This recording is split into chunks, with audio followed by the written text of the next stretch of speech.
employment. I'm so excited. We have a great agenda today, and I'm just delighted that we have so many folks who are able to join us. And our agenda today, and we might have to move things around a little. The beautiful Leanne Moskowitz is going to do a Medicaid update for us, but had something come up where she's going to have to jump off at 11.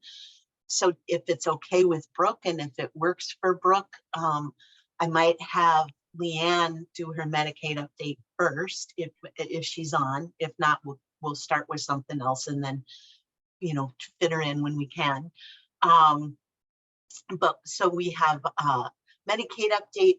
Brooke's going to do our policy update. A lot has happened since our last coalition meeting. We've had an election, so there's a lot of moving parts right now. We're delighted that Darcy Siebold was able to join us today. We want to introduce Darcy and what her role is as the new IPS trainer fidelity reviewer at Iowa Center of Excellence in Behavioral Health. Brian Dennis is going to join us from IWD to give us an update on what's happening there. He's been moved into a new position and a new role. There's a lot of things going on there that we think folks would be interested in. We want to share with you some information on the DIF grant. Some of you maybe heard about the DIF grant, so we wanted to talk about that a little bit and what that is and what it might look like for you and for the coalition as well as the state. We also typically are able to have a nice APSI update from our APSI partners, and then any other partner updates that any of the coalition members want to share.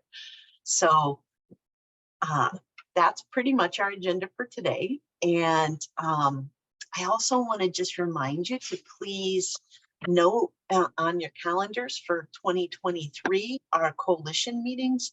Our hope is that we can actually share some ugly pumpkin muffins with you in person at Vogue Rehab. And our dates are February 16th, May 25th, August 24th, and November 16th. If we're able to meet in person, the meetings will be in Des Moines at Iowa Vocational Rehabilitation Services, and they will be 10 o'clock to 3 o'clock.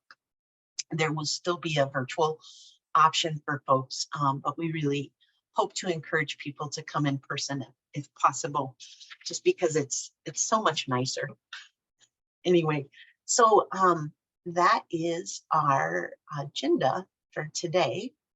And I just want to encourage folks, part of the work of the coalition is really, and I know that we've not been able to do this as much virtually and as we've shortened our meeting times, but part of the intention of the coalition is that it's much more engaging with all the partners. And hopefully next year, we're going to be able to have that opportunity with being able to meet in person and being able to have longer meetings.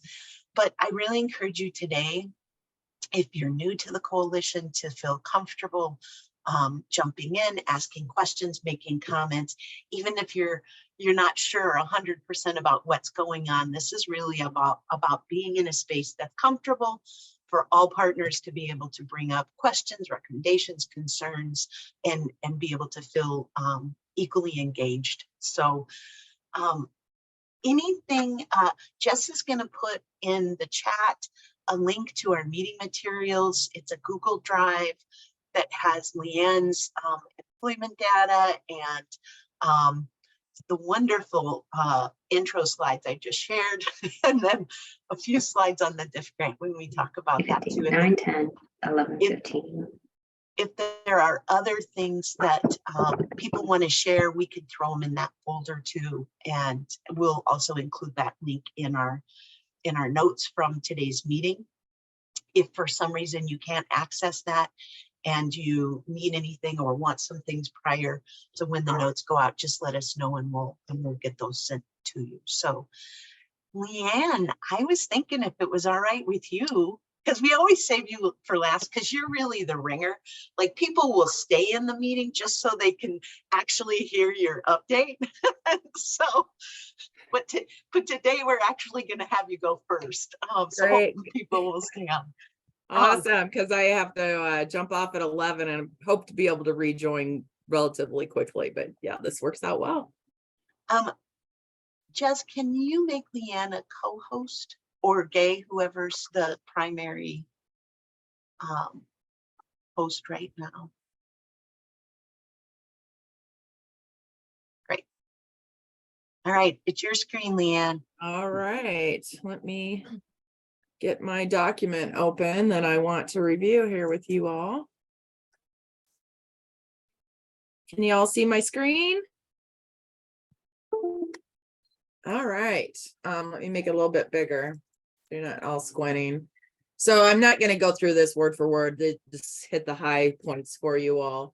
So with COVID-19, our CMS flexibilities, you know, the PHE, the public health emergency related to COVID-19 was extended to October. It has been extended again to January 19th. We did not receive the 60-day advance notice of the PHE ending as we anticipated last weekend. So we anticipate that there will be another extension of the public health emergency in January, taking it out an additional 90 days. So we're just kind of in limbo at Iowa Medicaid, waiting for that notice from CMS to pull the trigger on our unwinding plans. We have started resuming normal Medicaid and Hawkeye eligibility processes with some caveats. We do have a link out there. We did provide a town hall last week. We had 2 listening sessions on the flexibilities, one for telehealth and one for the HCBS flexibilities. With the HCBS waiver flexibilities, you know, the processes that allow things to happen virtually via telehealth, family as direct service providers or parents and spouses of direct service as direct service providers, all of those flexibilities that we requested from CMS, we will be working through. I'll just share this document real quick with you. So this document will be posted, I believe, out online with the transcript and the frequently asked questions that came in. But we are soliciting feedback right now on our unwind plan. As of right now, for the most part, our intention is to let most of the flexibilities expire 6 months post PHE. So if the public health emergency is extended out another 90 days to April, now we're talking 6 months post PHE is taking us into, I believe, September of when that 6 months post PHE will end. We are going to amend the 1915I to continue those same process flexibilities 6 months post PHE to align with the HCBS waivers, so that we're unwinding those flexibilities at the same time for HCBS habilitation as well as our HCBS waivers. So that those home delivered meals, senior companion, homemaker, the limitation on respite for ID waiver, the settings requirements, the allowing services to happen in alternative settings as a result of COVID-19, allowing e-learning to occur or assistance with e-learning, SEL or home-based job when a person's living outside the family home. That are typically face-to-face have been able to occur virtually and via telehealth. Those will return to normal for the most part. Parents and spouses, caregivers. So we're going to be working through this over the next few months. We're going to continue to refine our plan, continue to take feedback from the public on the flexibilities that they'd like to see continue post PHE. So we are seeking that feedback and would appreciate folks to provide that input. We are looking at telehealth policies as well. We're really looking to CMS to see what they continue to approve to occur via telehealth post-HE. Typically prior to COVID, the majority of HCBS services were delivered face-to-face. We do believe there is some space for some HCBS services to continue via telehealth post-PHE. We're really going to look to CMS on whether or not they approve those specific codes to continue via telehealth. So this document and the other information via telehealth will be published to our COVID webpage here for everyone to review again and provide us with input. So town halls, we continue to have town halls. They're held the fourth Thursday of every month.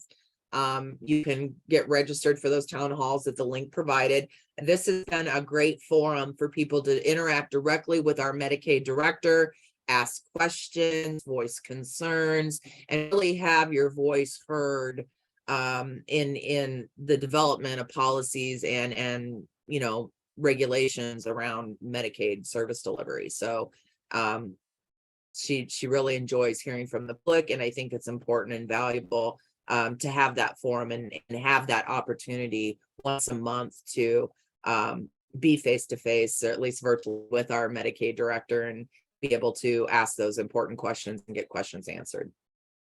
HHS alignment. So we are Health and Human Services effective July 1. There's a lot of changes going on, a lot of reorganization going on. We've created several new divisions and have they're in the hiring process for the division directors, as well as bureau chiefs within those bureaus and divisions. And so a lot going on. You can go out to the website if you want to see the current news. Again, Medicaid remains relatively intact. We won't see a whole lot of org changes within Medicaid. We have added quite a few new people to manage things within Medicaid, which is extremely helpful. Oh gosh, my system just locked up. This is not good while I'm trying to present. So let me try and think about what else is on here. Oh, there it goes. Thank you. So with the ARPA plan, the quarterly spending plan and narrative was submitted to CMS in October. It was due to CMS on October 18th. So here is just some brief updates. Again, still taking comments and questions related to ARPA at the ARPA mailbox. American Rescue Plan Act is what that stands for. The fourth round of recruitment retention grants. So we had more FTEs come in on the fourth round of applications than we had distributed funds to the managed care organizations to cover. And so we had to submit a updated contract and updated preprint page, as well as couple other documents to be updated to CMS for approval. So we're waiting on approval to distribute the additional funds that the MCOs need in order to make the payments for the fourth round. Those fourth round dollars have not gone out yet. We'll get those out in the next couple of weeks. As soon as we get approval from CMS, we'll distribute the MCO. They can get them out ready in for CCO to their individual CDAC provider. So 2 weeks. Yes, structure grant, grant.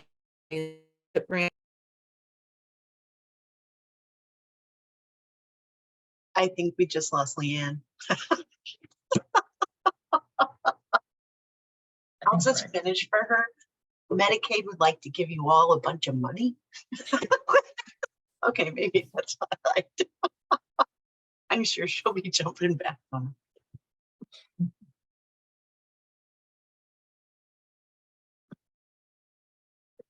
Is that report that she was reading from online here or no? That she was sharing? She shared with us the employment outcome data. She didn't share that report yet, Tammy, so Okay, I'm okay. sure she will, and we'll throw Okay. it in that folder. Perfect. Just wanted to know because there was some good links on there for you. Right.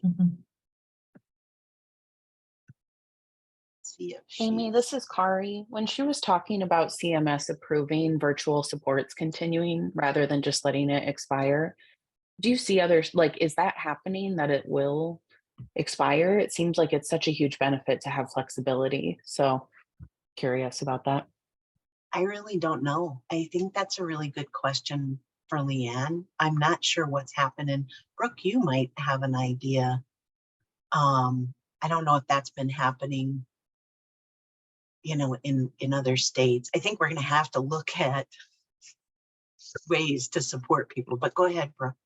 Sorry, I missed what Kari's question was about if what's going to continue.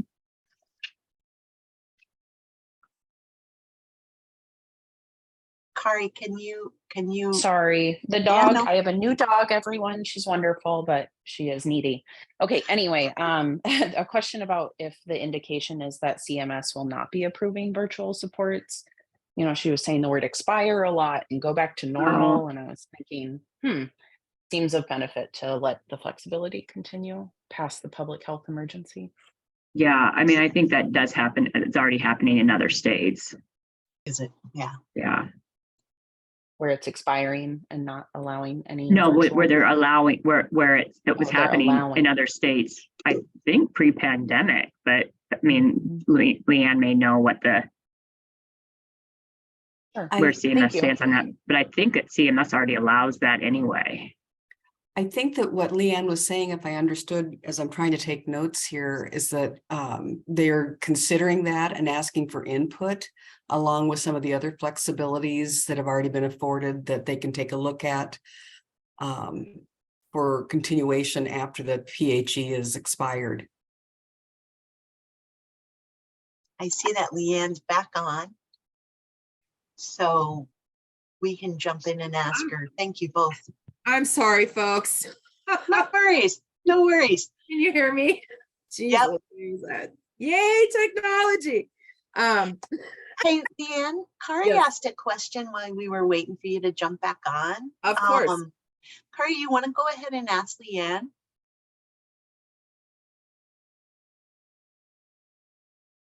Sure. Hi, Leanne, it's Kari. Hello. I was asking about the flexibility given to do virtual supports and, you know, has CMS been approving that in other states? Is there a consideration for, you know, you mentioned the word expire, so I'm curious whether it will truly expire or whether there will be flexibility continued So throughout.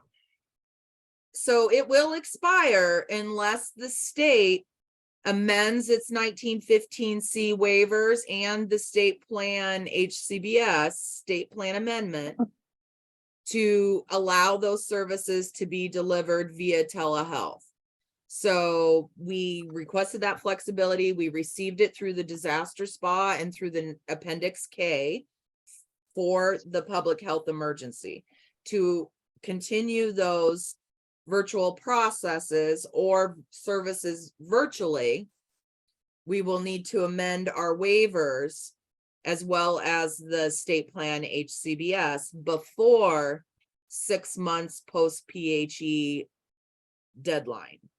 So if we're presuming it's going to get extended again in January out to April, and then 6 months post PHE from April will put us in what, October.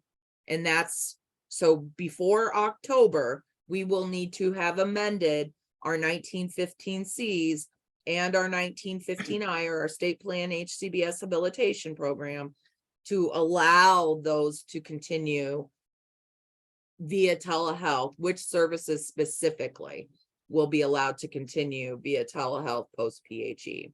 So if we don't amend our waivers and amend our state plan, they will expire. Hopefully that answers your question. Our intent is to look at each service individually. And what we're really probably going to be focusing on to continue services via telehealth will likely be employment services, counseling services, those types of things. Perhaps supported community living in certain circumstances where the member doesn't require that face-to-face interaction for skill-based training.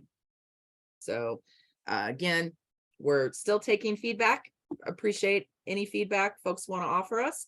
And we'll take that into consideration as we're looking towards the end of the public health emergency.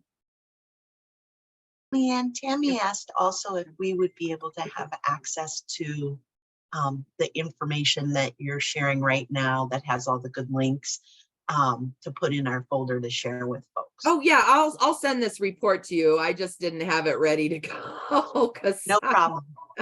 Yep. I'll send this over to you. I was glad I got the employment data to you yesterday. So yeah, I will I'll send this over so you guys can make it available to everybody with the links and all that good stuff. So the next is the next three grants is the grants that opened up on October 1st is our Health Information Technology and Infrastructure Grant, our Remote Monitoring Grant, and the Employee Training and Scholarship. So to date, we've received 27 applications for employee training and scholarship for a total of $1.8 million. We have a total of $2 million in that fund, so we're about there. I think HIT and we have 74 applications for a total of $43.3 million requested. We have $27 million available. So of course, we will be making some tough decisions on how projects will be funded.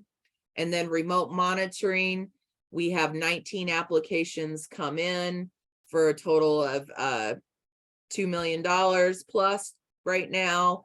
And the amount available for remote monitoring, I believe, is $3 million. So we're close.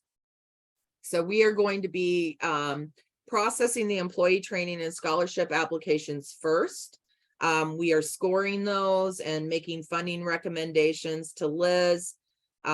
We hope to have those funding recommendations to Liz after our December 4th meeting.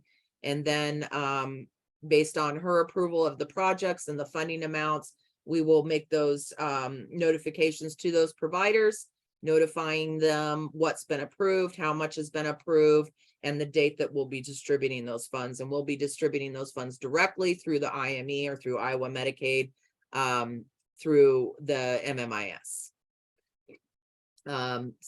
HIT and remote monitoring, those applications shut down on November 30th, and we will be reviewing and scoring those applications during the month of December. Hopefully by the end of December, before the New Year's holiday, we have come up with our final list of funding recommendations and amounts and have provided those to Liz for final approval. And as I said, there's a lot of projects out there that are not going to be fully funded. They will be funded in part because we've got $43 million in requests for $27 million available. So, and some of the projects are really great and are really going to, from what we can tell in the project plans, they're going to really enhance, improve, and expand HCBS. And some of the other project plans, not so much. You know, our priority is going to be on those projects that expand capacity to individuals who lack access today, for individuals transitioning out of institutional care, and those services that really impact the most HCBS members. So next on that is the community-based services evaluation. This is where Mathematica and Harkin Institute are conducting a statewide evaluation of the LTSS service array and programs. They've really honed in on the HCBS programs. They have made some preliminary findings and recommendations, which are currently being vetted through listening sessions with stakeholder groups. And some folks, as part of the coalition, you know, participate in those listening sessions and provide that active feedback. And so they're taking that feedback that's coming in through those listening sessions in order to develop that final report. And that final report is due to HHS leadership, I believe, at the beginning of January. So there will be changes coming down the pipe for HCBS in the next 3 years, I would say. A lot of good things, though, I think, but we'll just have to be constantly communicating about what's happening. But I think ultimately, the changes that they're recommending will help improve access, help improve quality, and help improve the overall member experience. So next, work group updates. We continue to have the HCBS Innovations Work Group. We didn't meet in October. We all of us were all hands on deck to onboard our new managed care organization, which I should have put in the announcements. Molina has joined us. They are starting, they're doing their onboarding activities now. We've spent the whole month of October training them on all of the Medicaid programs, processes, procedures, those types of things. Recorded all of those sessions, so as they get new people on board, they'll be able to have that same information. And we're also in the process of reviewing all their policies and procedures and internal and external documents. So they go live on July 1st of 2023. And so you will, that will impact Medicaid members, because Medicaid members may potentially be reassigned to Molina next, May and June, ramping up for go live July 1st. And so it'll work the same way it did when we brought the other MCOs on. The members will be, assigned or auto enrolled. With Molina, they'll get notification, and then if they don't want to switch, they would notify that they wanted to, stay with their current plan.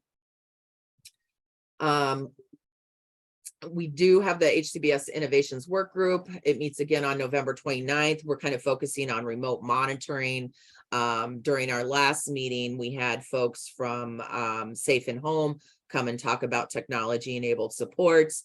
This time we're having the Night Owl support systems come and talk about their remote monitoring technology. We have a lot of providers across the state that are using Night Owl now to substitute for that physical presence during the overnight hours when a member doesn't need that physical presence, in order to try and address the direct care workforce crisis that we have. And so they'll be presenting to the group at large and sharing how their system works and how to get engaged with them. And we'll be also starting to have conversations about what kind of policies and procedures do we need to put in place for the use of remote supports. We know that remote supports, and to your question earlier about telehealth, when I think about, remote supports and technology-enabled services, that's a little bit different from telehealth. We will be looking at implementing policies and procedures around providing remote supports in lieu of that face-to-face contact, what that can look like, what types of things need to be in place. We really think individuals will need to be assessed for their ability to be supported through technology-enabled supports, or their ability to be successfully supported through telehealth, monitoring type of supports going forward. So there's a lot of work that needs to go on around that. Legislative reports, we'll have 2 legislative reports due for the elderly waiver and the BI waiver are due at the end of December, and those will be posted out to that legislative report website. Any of the reports that go into the legislature, you can find on that reports filed link there. Changes coming down the pipe. So the HCBS habilitation changes have been fully implemented, adopted in rule, and we went live with all those changes July 1st. We provided training during June for that. All of that training material is out online under the provider training and tools link.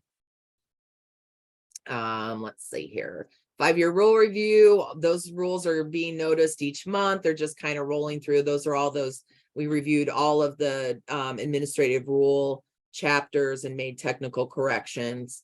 And we're required to do that every 5 years.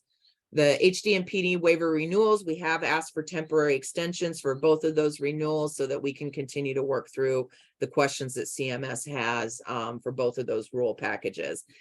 We are experiencing, like all other states, you know, they've had major changes at CMS since these waivers were first implemented, and since we made major changes in 2018, they now have different team members involved. And so things that have been long standing approved in our waivers are now being questioned, which is causing us at Medicaid a little bit of heartburn, but it is what it is and we're working through it. HCBS manual is in process. I'm working on making all the changes to match the changes that occurred in rural and in the SPA, with the change to eligibility and implementation of the locus and CalLocus tools. HCBS cost report rules have been noticed and adopted. Those go into play now. That only impacts those HCBS waiver providers that are completing cost reports. So supported community living service, 15-minute unit under the ID waiver, both 15-minute and daily under the BI waiver, and then our interim medical monitoring and treatment service providers, as well as I think it's family and community support under the CMH waiver. So not a whole lot of HCBS providers are doing cost reporting today, but again, made some significant changes for them, which will help. Service documentation changes, those went into effect in September. We did training on September 20th and 21st, and those recorded session are out on our competency-based training website, as well as the frequently asked question document should be posted out there real soon. We did a follow-up training for HCBS providers on November 8th because HCBS folks wanted some more specific targeted service-specific training for service documentation. And so that has occurred, and those documents are also out on the website. 4.25% rate increase effective 7/1 of 22. The rules were not adopted. They're going to be noticed in the 1214 admin rule bulletin. We had emergency authority, so basically they're running emergency after the fact. All those rate increases went into effect on July 1st. So that's for applied behavior analysis, behavioral health intervention services, home health agencies that are under the LUPA rates that meet the rural definition. And then of course, HCBS waiver and habilitation. So those are all in place and all went into effect on July 1st. Training opportunities. This is a link to the competency-based training website. All the archival training materials are out there also. All of the sessions are recorded if you'd like your staff to use that as part of their continuing ed credits, or just ongoing training and sharpening of the tools in the tool chest. So coming up on November 18th, tomorrow, assistive technology introduction. Easter Seals is going to talk about the assistive technology and the assistive technology available through their programs, and how to use them, and how to use that valuable resource that's available to folks who may not necessarily have access to assistive technology through other means. There's also quality assurance and quality improvement for HCBS. This is going to focus on how you are setting up a quality assurance and quality improvement system within your organization to monitor for key metrics and continually make improvement in the service delivery. And that'll be on December 15th. And then, I picked up this piece accidentally, sorry. And then again, go out to that website. They're all there. You can go out to that website to get registered for those trainings in advance, as well as access any of the archive training that has occurred this past year. Communication, all of our informational letters are at this link here. That is our primary mode of communicating policy changes, making notices about the grants, providing implementation about electronic visit verification, all of the changes that are coming down the pipe.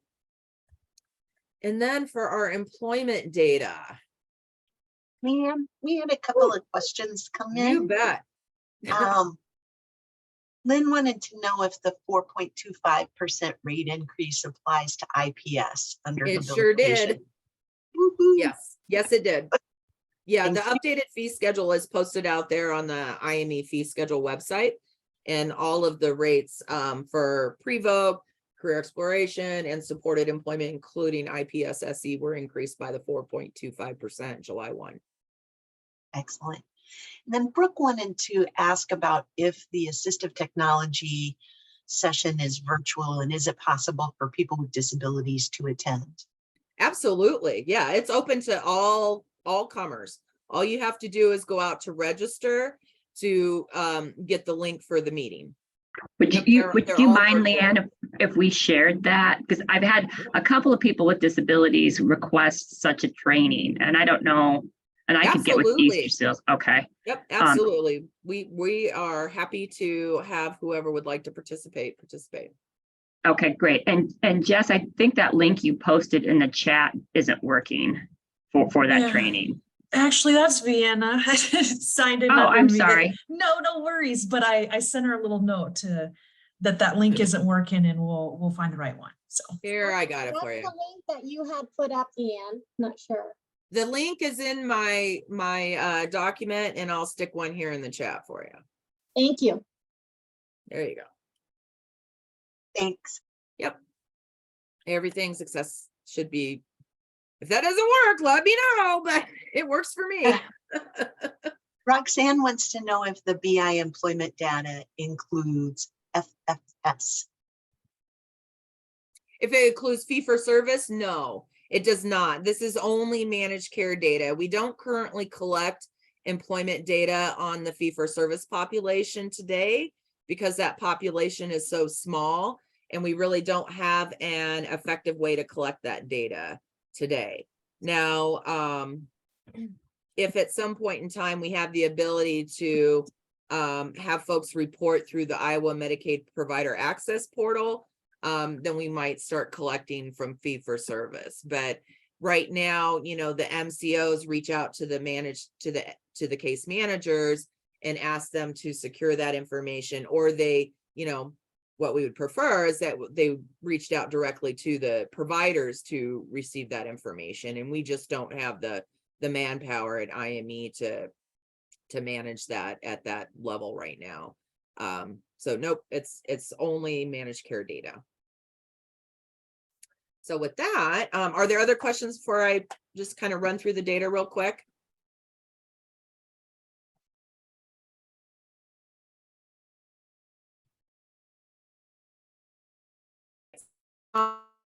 Here for the BI waiver, we can see they have overall the percentage that are competitively employed. So if we look back to April of 2021, 9.2% of the BI enrolled population was competitively employed versus in July, looking at 13%. So we have moved the needle a little bit for the BI waiver. You can see here for habilitation, we have, remained relatively stable the last 3 reporting periods, but overall, compared to where we started in April 21, we've made good progress. Also, looking at the ID waiver, again, they've made pretty good progress from where we started in April here for 21, about 25% of enrolled population is employed. Oh, bad network.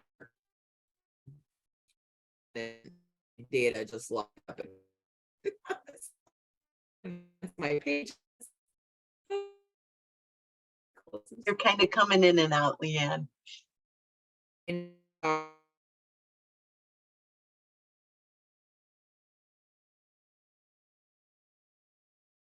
We might have lost her again.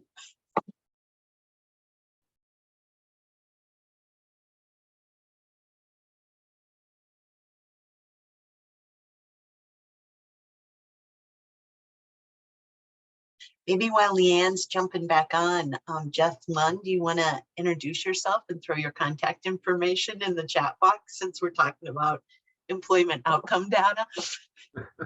Okay, I sure can.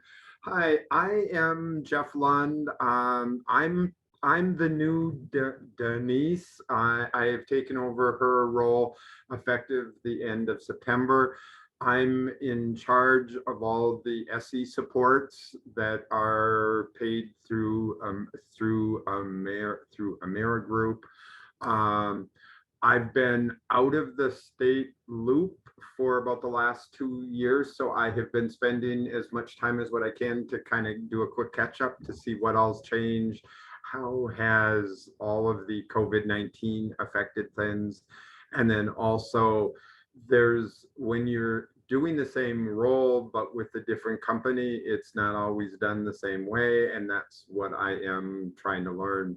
And like that, it's been, I think things are coming along quite well.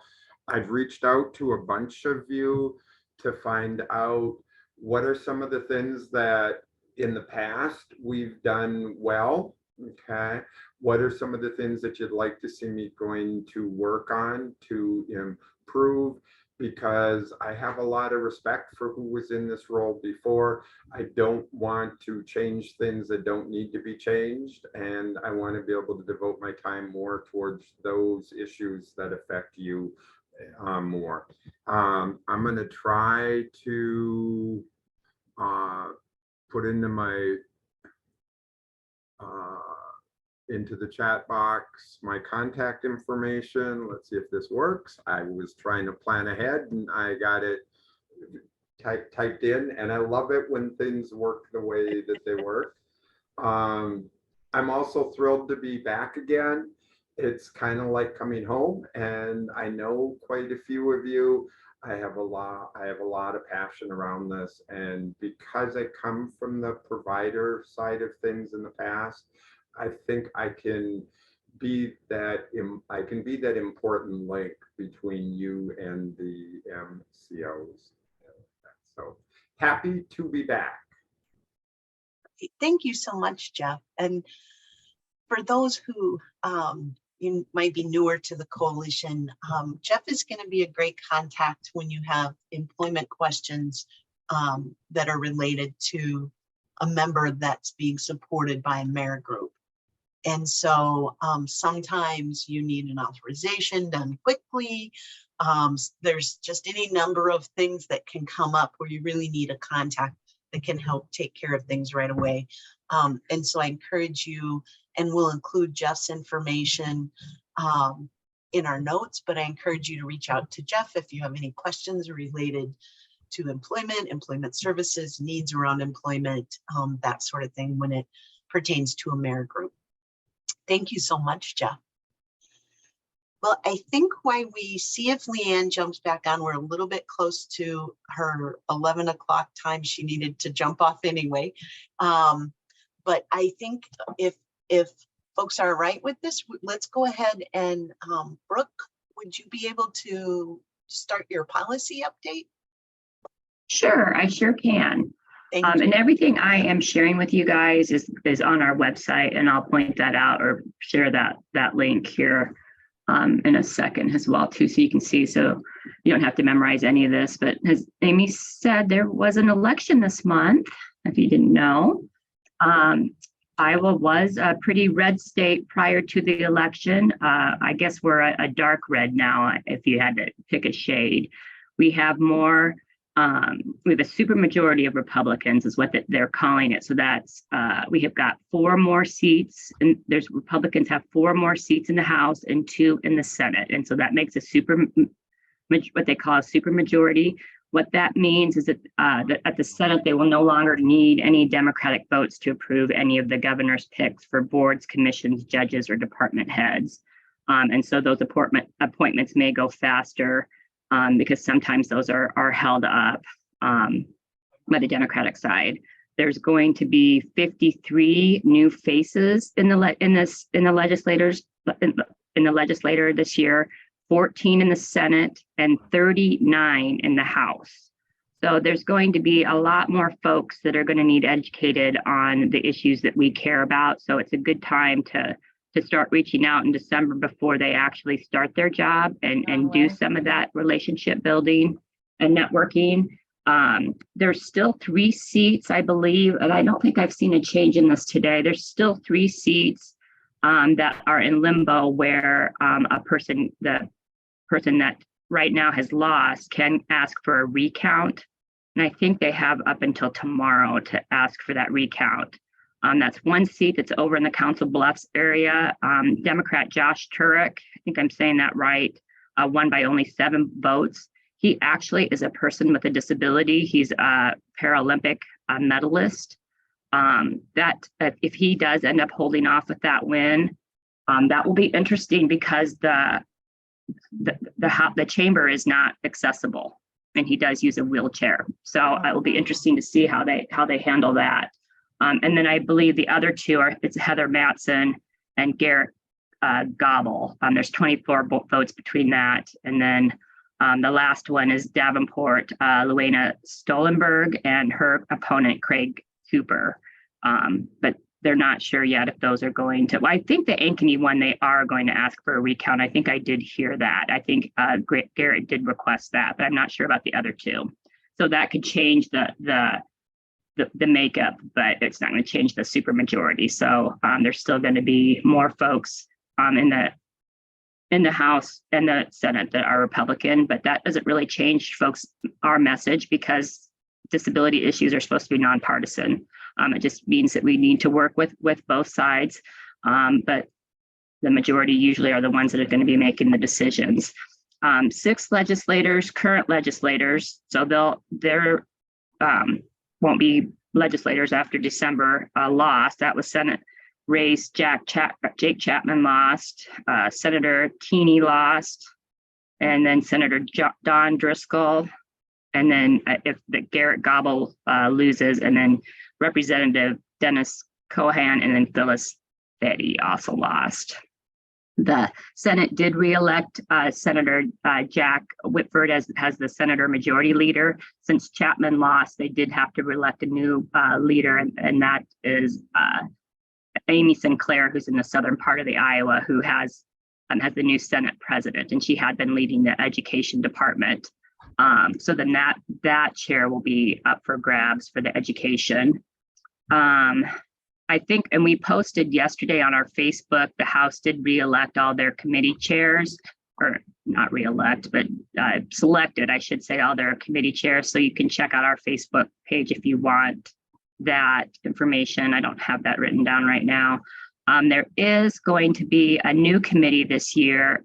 It's this Education Reform Committee, and Pat Grassley is the chair for that. And that committee is going to be looking at, again, the school of choice vouchers. That was a hot item last year. That committee is specifically going to be looking at that, and then any other changes that they want to make within the education system. So that's going to be a real hot item this year. We're also hearing cutting property taxes is going to be something that we're going to hear. Reproductive rights may come up. Those are the big things. And then also that I think that Leanne, we've been talking about too, but Leanne mentioned, is the restructuring of the Health and Human Services. That needs some legislation approval to it. And there's a 600+ page bill about all the work that's going to be doing. So that will be happy reading for whoever wants to read that. There's a new division within Iowa Workforce Development. And I don't know is Brian on? He might. I'm not going to talk about that because Brian could probably give more information than I can. But Kathy Anderson is heading that up. And I did get this information from Amy Campbell. She thought it would be good for our IC group to meet with her. So maybe we'll see if Brian agrees with that too. What else? There's still talk about Department of Human Rights joining the new HHS. So that might be part of this restructuring bill. The Department of Blind may be moving under the Department of Education. And then I think we already know about the Department of Aging is going to be also moving under HHS. So a couple of things, I just got information about this today. There is a subcommittee meeting actually December 9th, if people are interested. It's the Health Policy Oversight Committee, and they will be talking Medicaid about that. So, and that's at 9, and that will be virtual if people want to hear about what they're talking about there. So that's the first thing that's really happening before legislation starts. Session starts the 9th, January 9th. And the council does have our legislative agenda ready and ready to share right now, which we're early on that. So we're going to get it out to our new legislators and our old legislators in December. So that's new for the council. Usually we wait until session starts. So they'll have that in their hands. And I'll put both of those in the chat so you can take a look about what we're going to be working on and what we're going to be educating our legislators about. I think that's all I have. Thank you so much, Brooke. Any questions that folks have for Brooke or comments?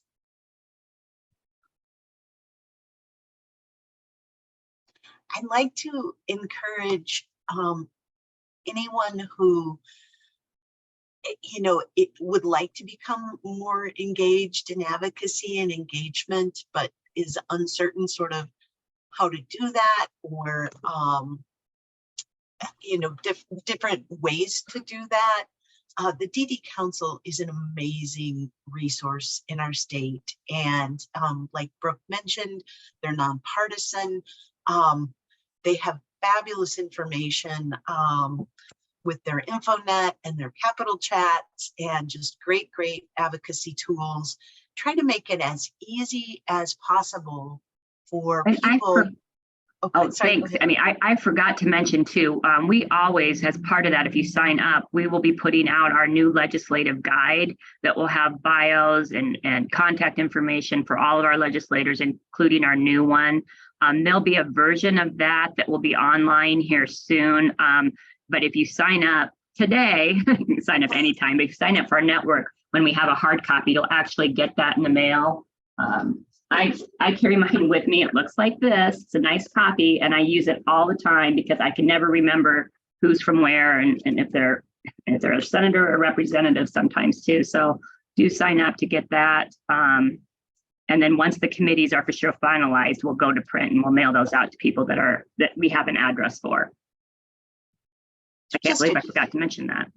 They're a great resource, and they're willing, I think, to help anyone wherever they're at with being able to advocate for what they want. So the council doesn't, prescribe what you should be supporting or not supporting, but just wants to help individuals know how to be able to engage to say what they want. So anyway, I encourage you to look at their resources and engage if you have any questions with them or for them.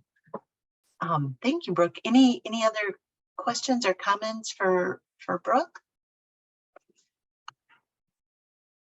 All right. I'm sorry, Amy, I have one more thing. No, please go ahead. I have this all listed down. We also are going to have our capital advocacy grants available, and those will go out in December. And this is where we'll work with a small group of advocates, and it can be family members, it could be people with disabilities, it could be a mix of the two that want to go to the Capitol and meet with their legislators. What we do is we provide a training for them in our office. We provide lunch. We reimburse folks for their travel costs to get here, and then we'll go up to the Capitol and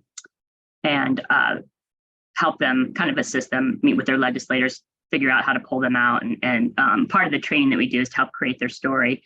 And then with that, I forgot to mention, good Lord, I needed to have the stuff written down. We did hire a new public policy manager. That person starts December 12th.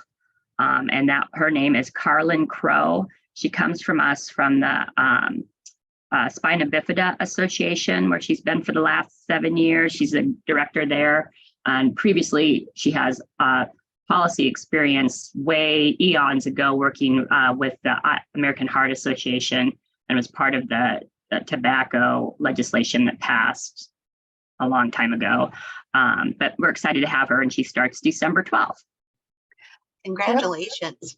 Yeah, Brooke, before you sign, I take think off- that's it for sure. That's it. I'm done now.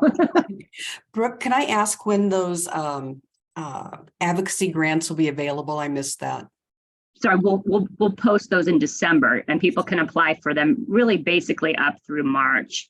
It's kind of late to do those do those activities in April, because technically legislators are supposed to go home in April, at the end of April, but they'll have them available. Well, through January through March, we can host those.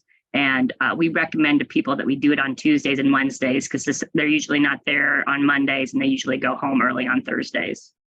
Okay, thank you. Just wanted to get that in there. Yep. Thanks, Brooke. If you think it's something else, jump in, but we're good with that. So, Darcy, is it a good time for you? Yes, can you hear me?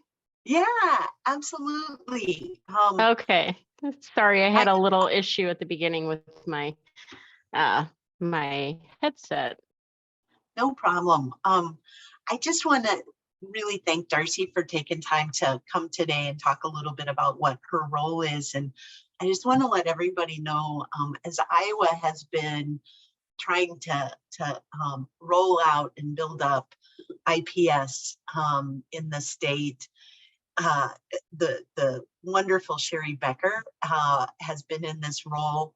And as programs have kind of been building and new programs have been rolling out, and we needed some expansion, and we were looking for folks for that role, Darcy moved into that position. And I just want to say before she starts sort of sharing a little bit is that I have heard nothing but wonderful complimentary things about Darcy and the array of experience that she brings to this position. And we're just delighted.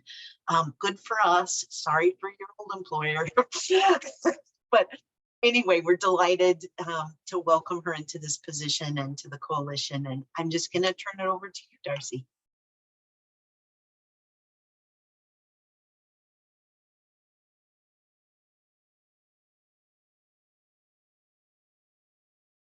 Well, thank you so much. That was that.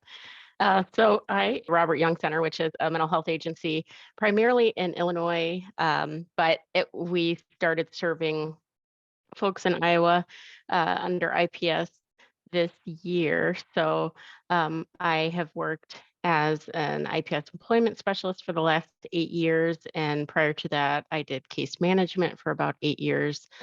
And then also worked in inpatient and outpatient substance abuse. So I am working with Sherry Becker and Tammy Amsbaugh at the Center of Excellence in Behavioral Health. And so what we have been doing is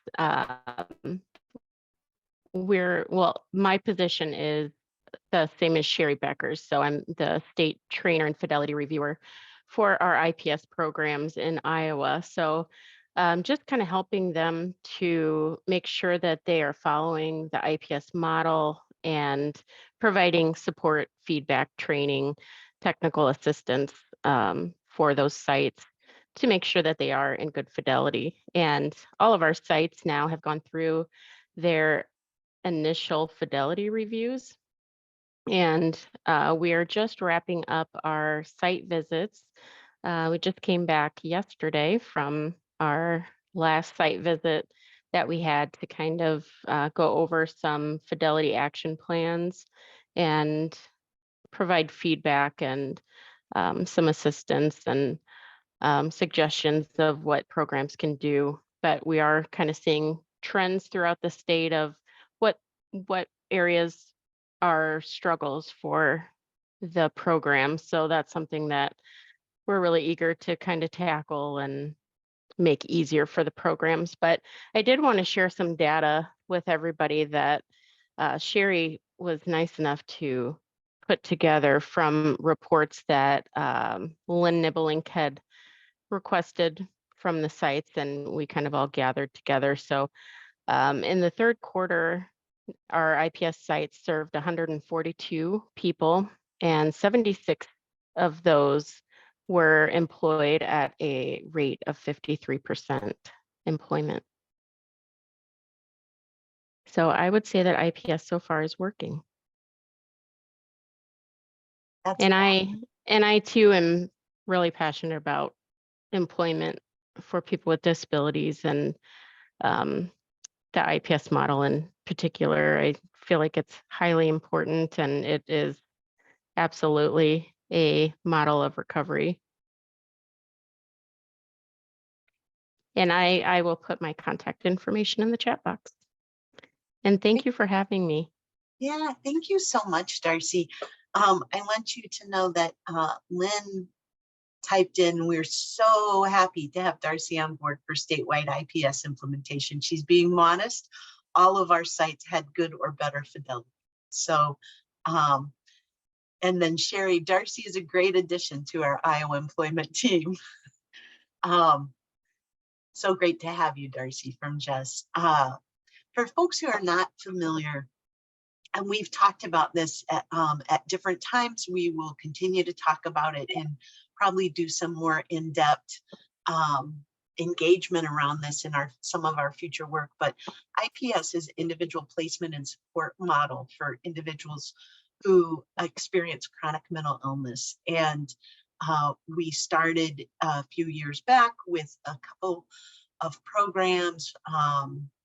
We had Hope Haven in Rock Valley, who started it in Iowa, but they had been doing it in Minnesota. We had 43 North Iowa, formerly NIVIC, who also started at the same time with Hope Haven, or I think it was close to the same time. And then over this last couple of years, I think we have been able to build out 3 different new programs. We, I think, refer to those as early adopters. So we have Vera French, Robert Young, and Hope Haven in Burlington, who have been building programs. And the hope, and Lynn, you might need to jump in here, but the hope is that we're going to continue to expand that service in the state and build up. So I might let you make a couple comments if you're willing to, Lynn, about that. Sure, I can do that.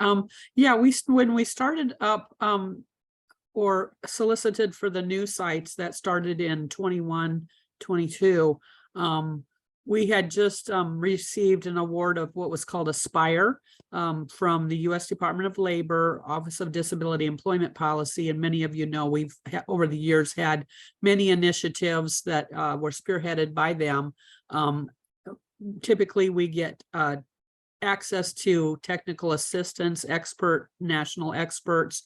There's never any money involved, but that allowed us to kind of solidify the funding framework for the IPS services and to actually figure out how we were going to bring on Sherry and Darcy so that we could begin to stand up more IPS teams across the state. And that's the goal. That's always been the goal, is that what the experts say is that one full-time IPS trainer, fidelity reviewer can probably have the capacity to stand up 3 or 4 new teams per year, in addition to doing the ongoing technical assistance with the previous teams. Obviously, as we grow, we'll probably need to add more positions, but we're not there yet. So our hope is that early in 2023, probably, it's the Center of Excellence in Behavioral Health that is spearheading things now. And so I'm working in tandem with them. I'm still the designated state FTE for IPS, but that really just means that we get to be in the international learning community. And so CEBH will have a lot of say in how and when we solicit again for more teams and start to stand up more teams. But we hope to duplicate or replicate that process probably every 12 to 18 months until the entire state has access to IPS services. So you guys out there that work for agencies that are either community mental health centers or behavioral health employers or employment service providers, think about that and start talking about it with your communities and with your MHDS regions, because those are critical partners in starting up an IPS team. And hopefully within the next couple of months, you will see something coming out asking for who wants to build a team and get this going in your community. Thank you, Lynn. Thank you, Darcy. IPS is really an amazing service and is an evidence-based employment service. And so I really encourage folks who have an interest, we can share lots more information about that. I know the Center of Excellence in Behavioral Health through the University of Iowa is really beginning to do a lot of work as well in supporting evidence-based practices, including IPS. So Sherry says, Leanne's data indicates that IPS is making a difference for Iowans with mental health issues. If I caught this correctly, in April 2021, 15.9% of people enrolled in habilitation were employed, and in July, we were up to 21%. The expansion of 3 new IPS sites in late 2021 and early 2022 made a difference. I'm totally agree with that, Sherry, and thank you for pointing that out, because it's a great example of how when we kind of come together and try to identify how we can bring good practice into the state and what it's going to take and what's needed, and support each other in doing it. It's just a perfect illustration, I think, of how this has worked and how partners have come together to make it work, because it's not always easy. So thank you, Darcy. I don't know if we have Brian Dennis on the line yet.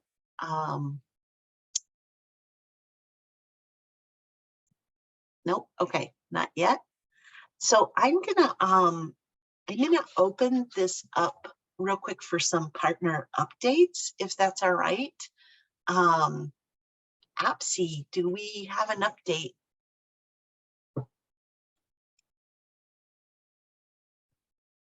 Sure. Yeah. We have our Nicole Erickson here, Chair of Iowa APSI. I can share with all of you our updated training dates that are coming in this next year. We've just gotten them posted. So Monday, December 5th, we'll kick off our virtual Iowa APSI Community Employment Training Series, and that will run through Friday, January 13th. We will be virtual with both of the series, or both aspects of the series, with the fabulous Judy Worth. So I'll post our link here in the website. You can have or in the chat, you can have a look at our website. I'm sorry, I need another cup of coffee myself. With that, we will be offering a face-to-face spring training series or fall training series in Des Moines, as well as another virtual series. So take a look at those, and we are looking at partnering again with Misty Johnson and having her represent Iowa APSI in the benefits training series we have been doing annually. So that's our updates for now. Jess, if you have anything to add, please feel free to go ahead. Well done. You got it. Thank you, Nicole. Let's see here. Vienna, is now a good time for you to share any updates on behalf of IVRS? Oh, Kari wanted to remind us that APSI is recruiting new board members. So if you want more information, check the link out in the chat. Hi, Vienna. Good morning. Hi, can you hear me? Yes. Sorry, I was trying to take over Jess's name earlier, but I apologize for giving you all the incorrect link. It was really me. It wasn't Jess that messed up. I wasn't prepared, so I'm not sure. Any questions? Anybody wants to know anything about VR? I would sure be happy to answer any questions, but gosh, we are just working away. I'll just talk a little bit about our independent provider initiatives that we had. Since we started looking into encouraging folks who have the passion, the experience to kind of address the workforce shortage, we have had a really high number of people reaching out to us. Since I started doing this, I have had 42, and we had like about a 30% turnaround that actually turned into independent providers. So that's really, really good. When I was considering like maybe 5 or 10% would actually pan out. So that has been a huge savior for many of our offices that needed somebody to do job coaching right away, especially in areas that didn't have a service provider, and also assisted in a couple of situations where it gave the job candidate choice, right? And we want to really allow for consumer choice whenever possible.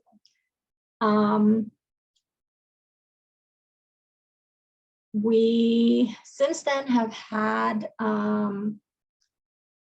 about 15 more individuals who are reaching out and trying to learn about becoming an independent provider with us. And so I'm just seeing that it's going to continue to be more and more. And so I'm hoping that it will help out primarily in our areas where we don't have service providers, irrelevant of COVID and things like that, just because of the nature of our rural areas. The other thing I can update on is customized discovery. That is what Voc Rehab calls, the rest of the country calls it customized employment.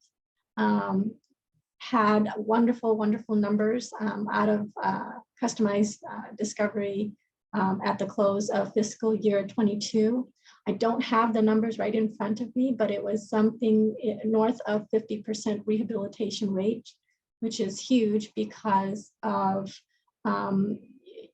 if you consider these are the most significantly disabled individuals whom, we just didn't know what to do with, and individuals whom probably would have never even been considering competitive integrative employment. And so that's really huge.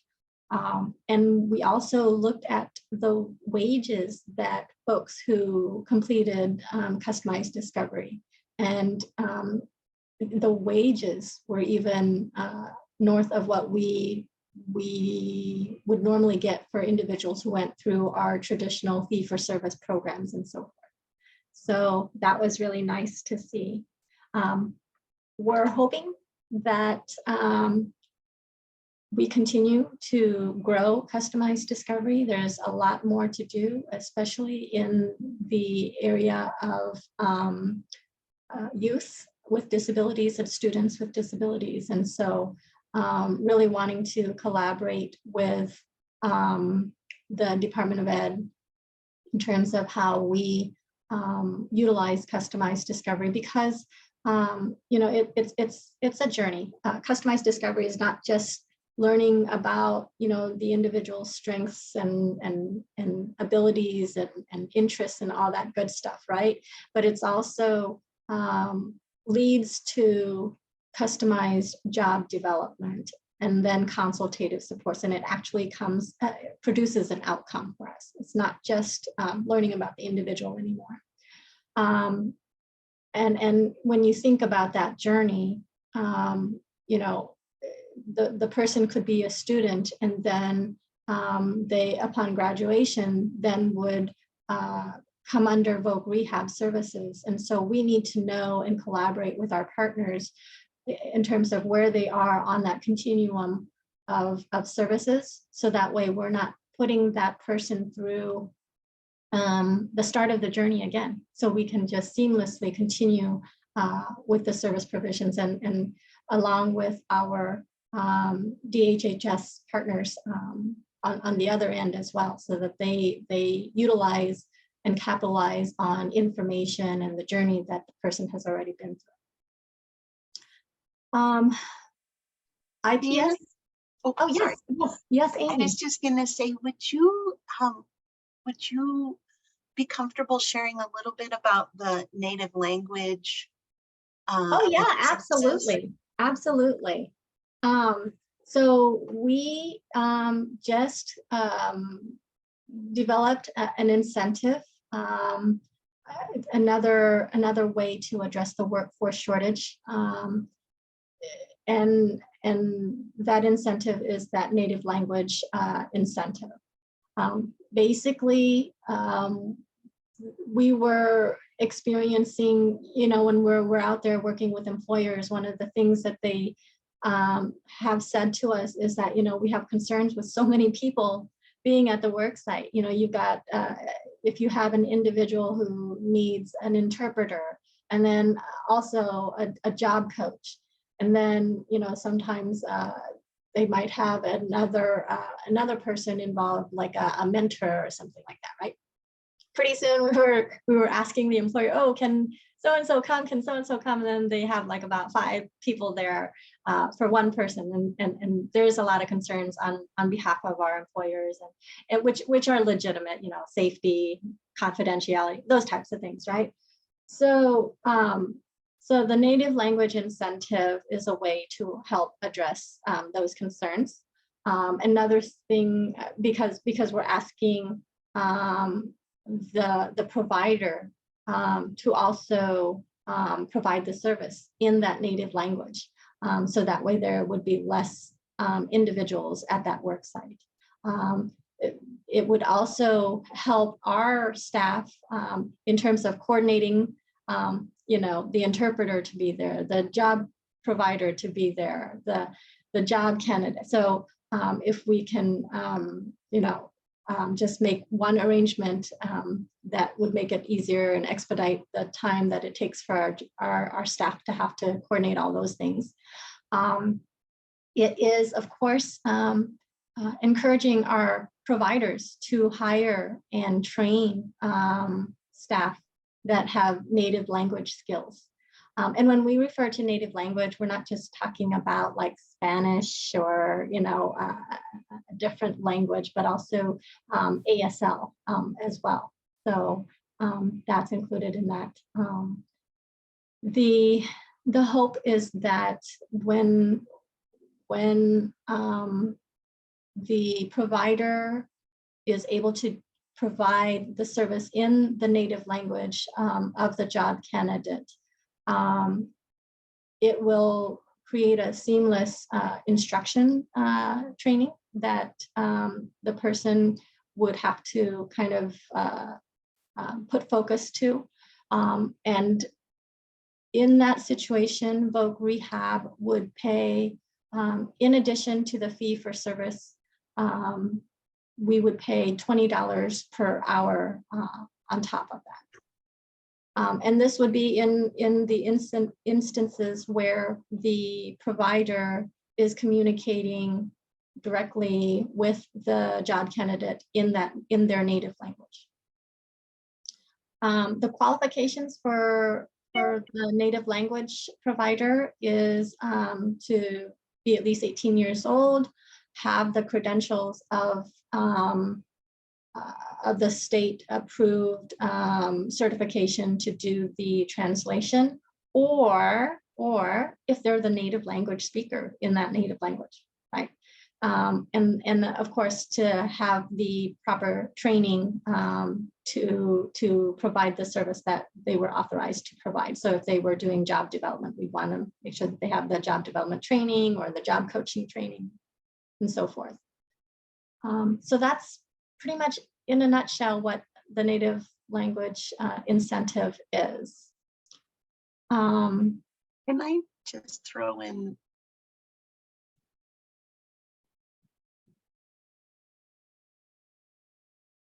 Oh, you're muted, Amy. I'm so sorry. I just put in the chat just another resource that I think kind of ties to what Vienna was just talking about. As we look at workforce shortages and just the change in the diversity across the state of Iowa, I think we have to really pay attention to opportunities to bring more diversity into the workforce. And so Future Ready Iowa currently has an opportunity available for folks to apply for what they call the Iowa Language Learners Job Training Program, I'm sorry. And the applications are due December 2nd. And that's the link. There's going to be up to $5 million new grant opportunity to reduce language barriers in the workforce and bring on individuals with more diversity into the workforce. So I just thought that kind of tied as well into what you were sharing, Vienna, about the interest with your incentives for native languages.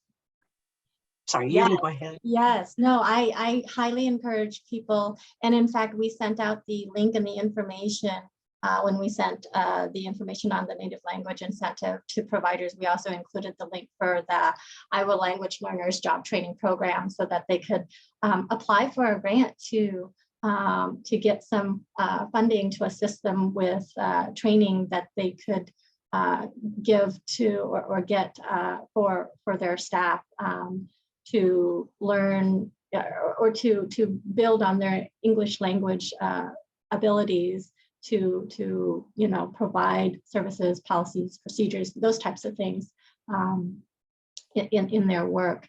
Kari, hopefully that kind of answered your question in terms of building the provider's language skills. An example would be that Iowa Language Learners Job Training Program. Obviously, the provider is going to have to know, dual languages or quadruple languages or however many languages they know, but the common language would be the English ability.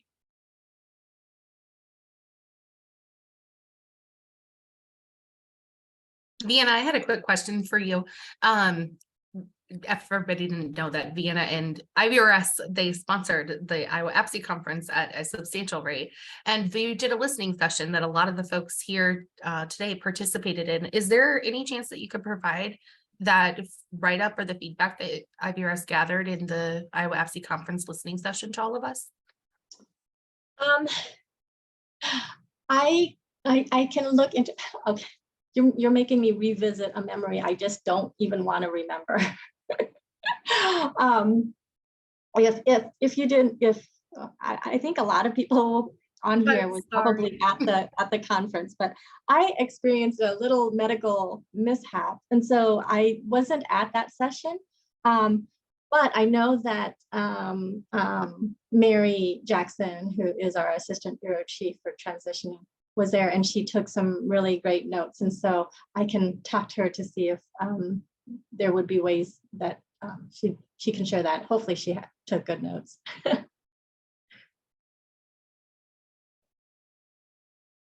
So for me, I do not have anything, but I would. Oh, that's okay. Thank you. We're glad that you're better though.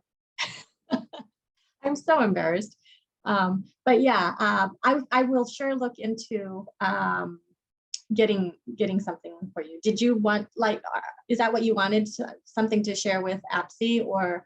I mean, it really, I guess the APSE or even with Jess and Amy, I think a lot of the folks here today participated in that as well and would be interested. I will say the one thing I do know that kind of was born out of that town hall meeting is the opportunity that we're looking into to collaborate with APSE in providing training for for individuals where we want to create a pipeline of service providers. So that's something that we're looking into, so that people have good quality, proper training to provide services.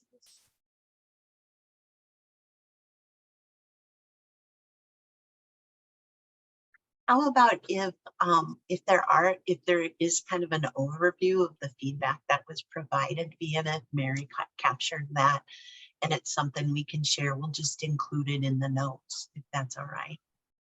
Sounds good. Great, thank you. Did you have anything else, Vienna, that you wanted to share right now? Not that I can think of. If any of you are wondering about the DIF grant, we are. Oh, sorry, we're going to talk a little bit about that Oh, today. So, and Amy probably knows more than I do. no, I don't mean to interrupt you, but I just wanted you to know that. No, that was part of- just to say that we are still in the middle of negotiating contracts and things like that. And so there's really not much to report other than what I've been reporting since the last time. So. Thank you so much, Vienna. I don't think we have Brian Dennis on yet. So if it's all right, I'm going to go ahead and just give an overview of the DIF, and please, Vienna, jump in at any time. Sometimes you just need some nice things to look at. So some of you have probably heard about Iowa being awarded, it's often referred to as the DIF grant. And so we wanted to share a little bit about this with folks today to kind of just start laying a base of information for folks about what that is and what does it mean and what could it look like for Iowa, what could it look like for you guys as partners in the coalition. So Iowa applied, and congratulations to Vote Rehab, and a big thank you to all of the partners across the state who helped provide input around what they saw as priority areas of work or suggestions and ideas of things if Vote Rehab was going to pursue this opportunity. So essentially the DIF grant is an opportunity that comes through the Rehabilitation Services Administration under the U.S. Department of Education. And DIF stands for Disability Innovation Fund. And the focus this year of that competition was to look at individuals who are in sub-minimum wage or contemplating sub-minimum wage and supporting those individuals to moving into competitive integrated employment. And the grant was awarded to IVRS. That vocational rehabilitation agencies and states were the only eligible entities to apply for this grant.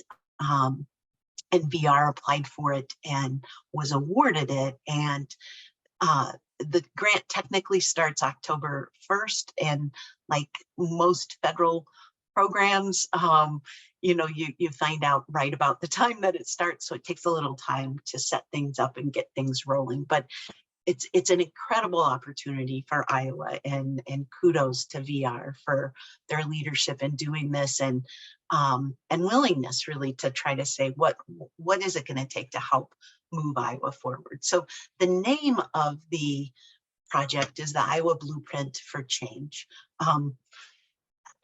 I was thinking today about like, oh, how do we share this? And I thought, oh, wouldn't it have been fun to actually play off the word DIF somehow, like making a difference. Anyway, that's just my goofiness.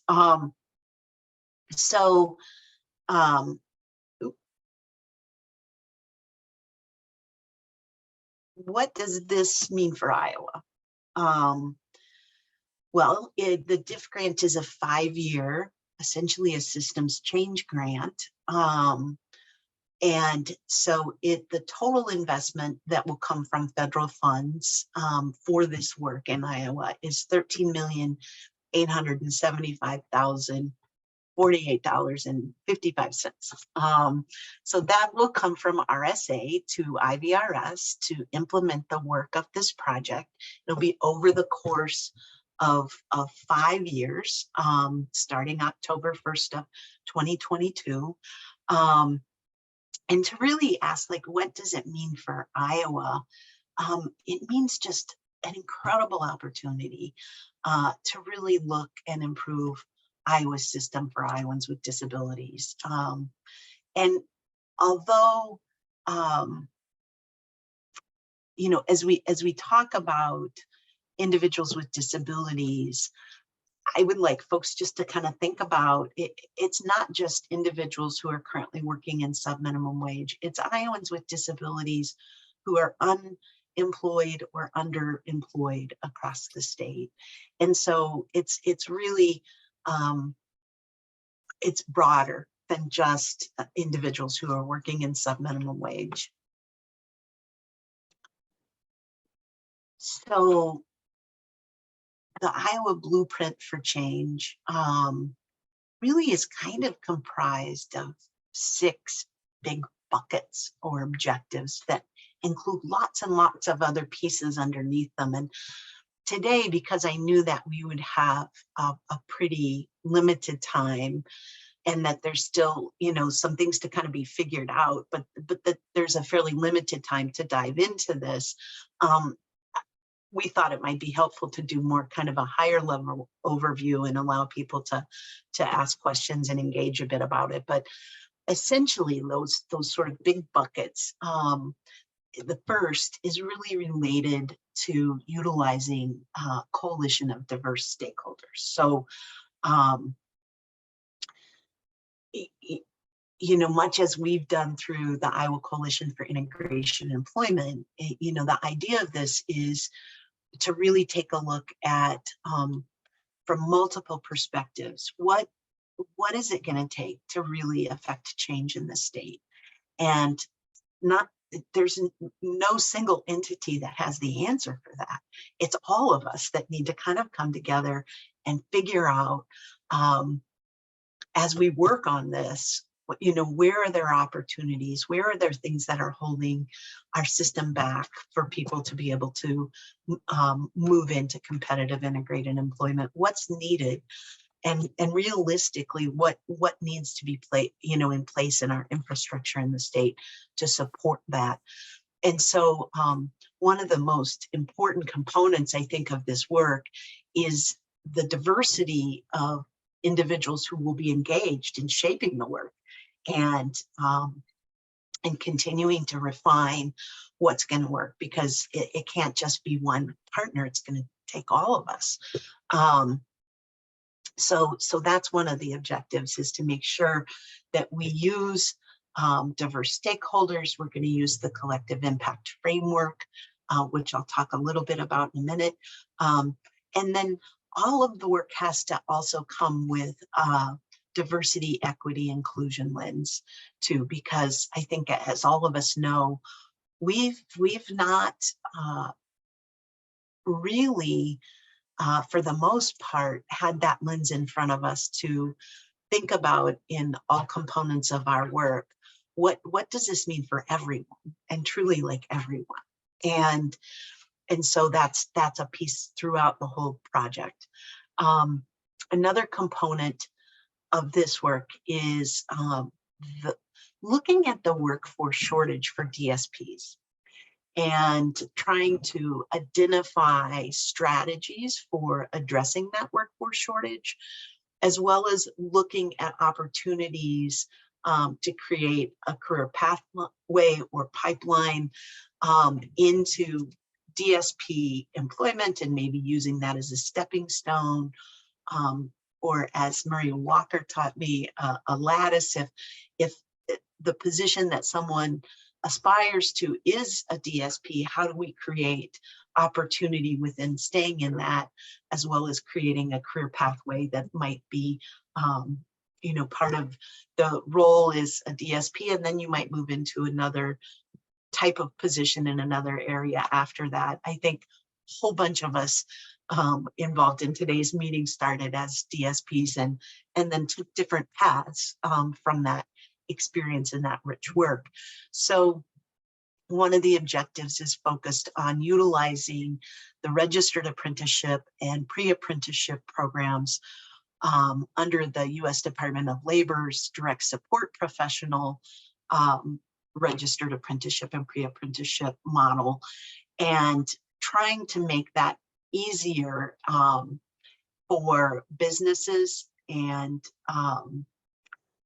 businesses to utilize that program as a mechanism to bring new employees on, to provide related instruction that will support the competencies that align with that, to create avenues for specialization within that, and just trying to make that an easier option for all players by having some supported coordination and support with doing this. And then bringing it to youth as well in the pre-apprenticeship program for individuals who might be interested in that as a profession, but need to kind of explore and get some exposure, and that might help them then start their pathway in that direction. And this objective really includes both individuals without disabilities as well as really focused efforts that's inclusive of individuals with disabilities being part of the DSP registered and pre-apprenticeship program. And there are some great models across the country of concerted focused programs on recruiting individuals with disabilities to work into DSP positions. The third sort of primary bucket or objective is really focused on youth and transition age youth, with the idea that we have to think about preparation early and placement and support of all the partners. So for our educators and those that support the educators, as well as community partners and individuals and parents and families and sort of all these pieces, what is it going to take to have more of our youth with disabilities who leave high school with paid employment? The fourth area is really looking at competitive integrated employment outcomes. So it might be a bit more inclusive of the adult system, and really taking a look at how do we change and increase the number of Iowans with disabilities who are obtaining and maintaining competitive integrated employment. And that includes a lot of pieces. You know, it hasn't been that long in our state where we have really started to create a structure that's more supportive of supported employment services that are community-based. It wasn't that long ago that we were really asking our providers and partners to provide a different model of service, which was maybe more representative of facility-based services. And over the last several years, there have been a number of drivers that are saying, oh, we need to look at a different model of service, which is more of a community-based model of service. And that's all fine and good to ask for. But if our system doesn't support it from a payment structure or a training competency-based structure, or a capacity structure, I mean, there's just lots and lots of pieces that we have to pay attention to for individuals and providers who've invested a lot of energy into developing really strong facility-based programs, supported employment programs in the community look different. And so then helping those providers who have an interest with strengthening their community-based employment programs and looking for ways to help, help with transformation if they have an interest in doing that, to being more focused on community-based employment. And then expectations. We consistently see across the board and all partners still low expectations that all individuals with disabilities should have the right and the opportunity and access to integrated competitive employment. And so it's really important to, I think, as you're trying to build capacity, also be aware of why are those expectations low and what is it going to take to change those expectations. How do we maximize those Bill Stumps in the world who can share their stories around their concerns, you know, Bill's concern for Kyle, and then sort of what happened with that, and then that really, really critical and important role that the families and the guardians play in making that really happen for individuals. We'd like to all take credit for making it happen, but it's really, I think, the families and the guardians that make it happen in conjunction with some support. But so expectations is a really critical piece, and then the systemic piece is important. So, you know, anytime you have a project like this, I think it's really critical to think about, okay, we do this, but are we really building capacity that's sustainable? Are we really affecting change in a way that will be more than a short-term investment in projects or pilots or whatever? How do we pay attention throughout all of this to learn about those things that complement what it is we want to see happen? What are the things that are getting in the way? What are the possibilities of addressing those things that get in the way? And then how do we build the system in the state to sustain and keep the work moving forward? Because we know 5 years isn't going to be enough. So what needs to happen? So in the end, the overall goal is really to advance and improve systems so that Iowans with disabilities, all Iowans with disabilities, including those with the most significant complex support needs, have competitive integrated employment opportunities that lead to economic security. And that's a really important piece too, because it doesn't do anybody good to have individuals maybe leave a facility-based employment position that's full-time to go and work 4 hours a month in the community. That's not what we're talking about. We're talking about what is it going to take for people with disabilities to have more opportunity through economic security and engagement in the community, and what is it going to take to make that viable and to make sure that the appropriate services and supports, if there's wraparound supports are needed, are in place. There's lots of moving pieces here, but that's the intent. Whoop. Sorry. So what does this mean for partners? Well, some of you have heard me talk about you know, in our work with IC, which started as a systems change grant back in 2011, through the course of that work, we started to realize that, you know, there is just no easy solution for changing employment outcomes for Iowans with disabilities. And part of that is because it's actually a really complex social problem, not unlike any number of other complex social problems. Climate change, education, poverty, big issues where what makes them a complex social problem is that there isn't just one clear answer, no clear recipe. There's so many things that influence the outcome that you have to pay attention to sort of all those pieces to sort of affect change. Collective impact is a model that has really invested in developing a framework that has consistently shown success in addressing complex social problems, no matter what the focus of the social problem is. There's a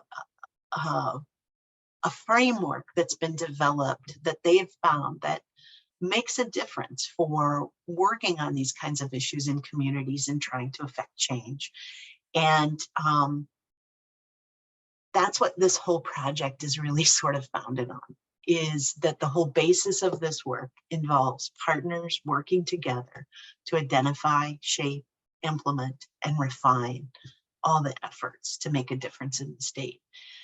And collective impact really is inclusive of having all of us come together to have a common agenda, and not an agenda that I say you should have or that an agency says it should be, but us actually really saying, we all have this sort of shared vision and common agenda. How do we all sort of benefit from it? How does coming together, how does that intersect with the work that we're all trying to do anyway? And is it worth our time to invest in it? How do we know how we're doing? Can we be pretty transparent in looking at shared measurement and how we're really doing around this? How do we really keep people engaged and communicate in a way that allows people to participate at an equal level? And equity, which we talked a little bit about, inclusive of all voices, including those most affected by the problem. And then having the support in place, and the collective impact model references it as the backbone, but kind of that support in place and trying to help keep all those moving pieces moving forward. It's great to expect everybody to do this, but sometimes it needs a little coordination in making it happen.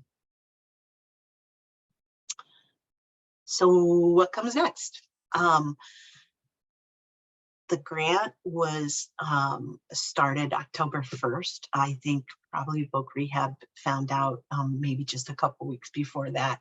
And so there's just not much notice, not much time, but it will begin to really start rolling out.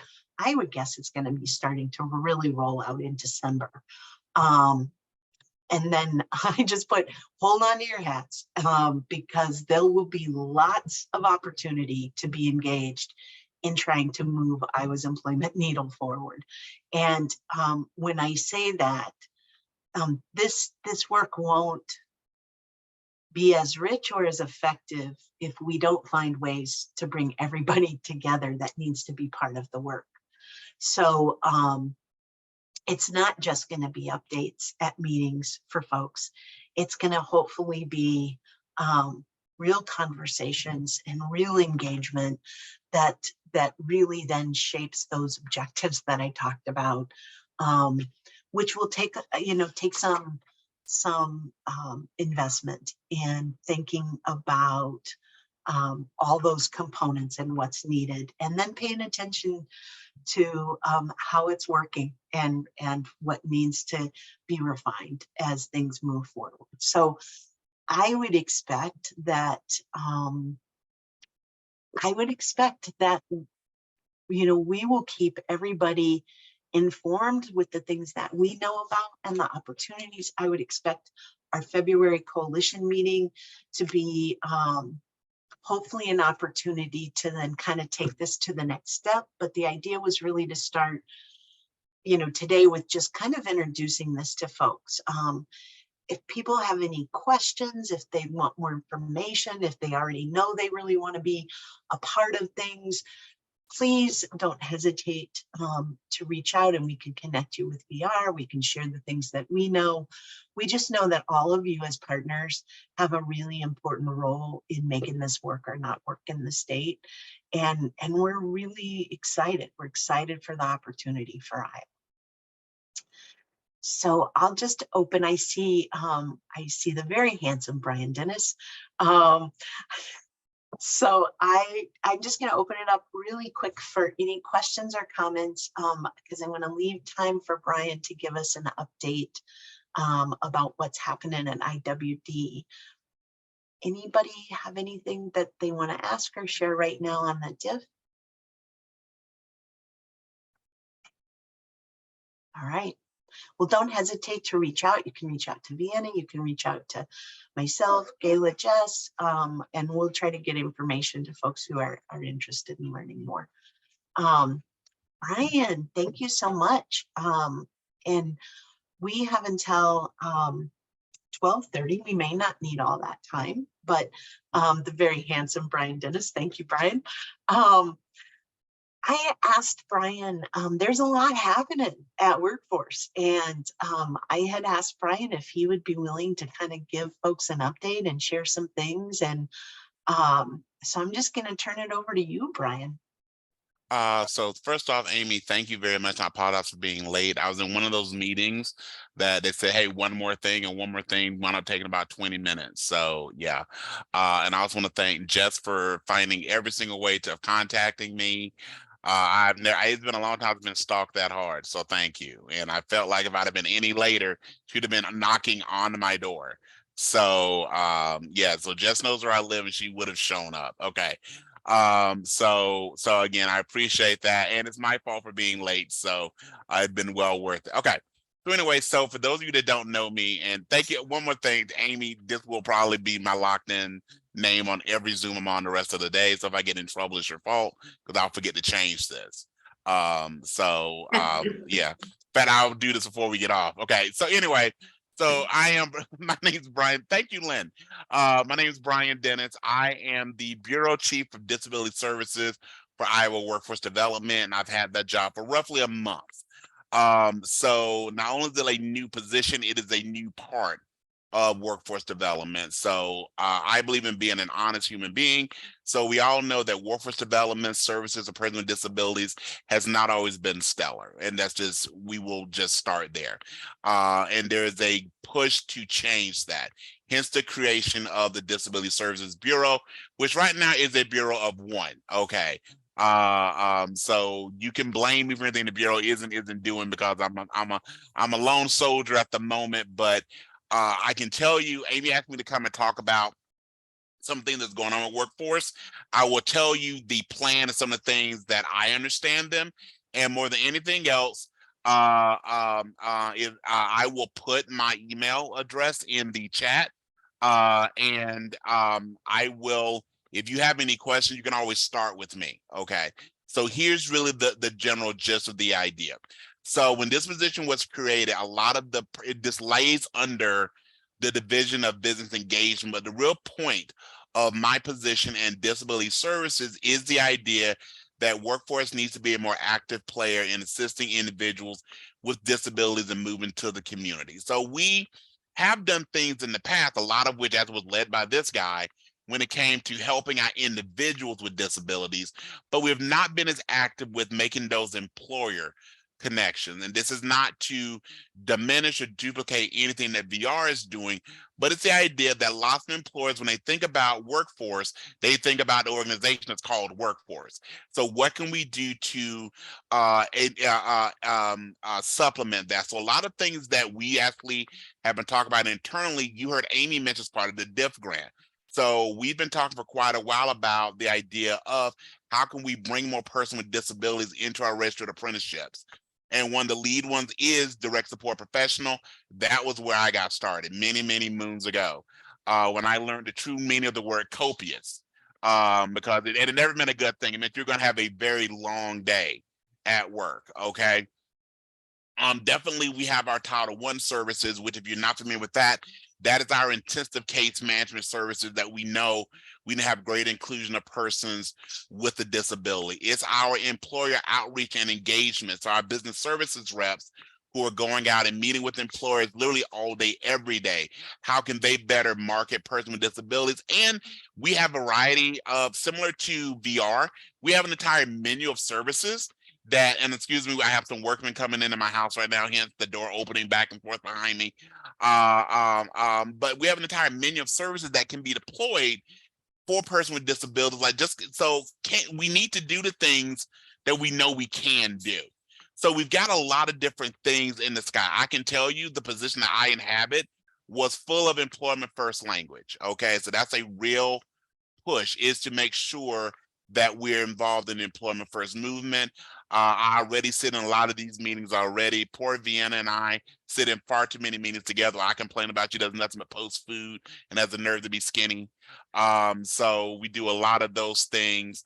So my goal over the next few weeks and months as we're growing the Bureau and the division is to do a lot of listening and really making sure that workforce is an active participant.